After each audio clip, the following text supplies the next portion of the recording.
ओ पीर जुड़ियल शाह पछमाई ॾिस किताब थिए का दिल राज़ी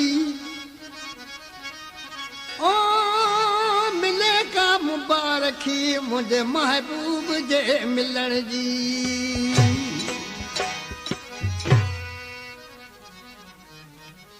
भाऊ मामन ख़बर ॿुध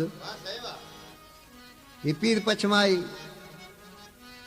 शायदि उमलकोट जो आहे उनजो तावीज़ ऐं सॻो जाम हले थो उन वठी शाइर राणो चांडियो असीं गॾिजी पुगासीं अॼु के दोस्त मिलण फतू जत बागाई पिया नंढड़ो बादल आहे बचू दला बचू जता ऐं ओसमान दुकान वारो आहे ऐं जान मोहम्मद हिंगो जो आहे ॾिसी हुनखे चए पियो साईं जुड़ियल शाह मूंखां महबूब विछड़ी वियो आहे हाणे तूं किताब ॾिस असांजो मेलाप थींदो या न थींदो पर ॾिसी छा पियो चवे ॾिस किताब ऐं पीर जुड़ियल छो पियो थधड़ा तूं साह खणी चई कोन अव्हां जा मेला थींदा अञा ॾुख नसीब में जाम ईंदा तुंहिंजी पंहिंजी लिखियल क़िस्मत में अञा ॾुख नसीब में जाम ईंदा ॾिसी किताब पीर जुड़ियल छो पियो थधड़ा साह खणी चई कोन अव्हां जा मेला थींदा अञा ॾुख नसीब में जाम ईंदा किस्मत में दुख नसीब में जाम ईंदा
इंदर सां दिनाई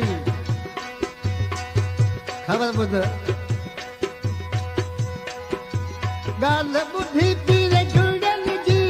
राणो ॾाढो परेशान थियो परेशान थियो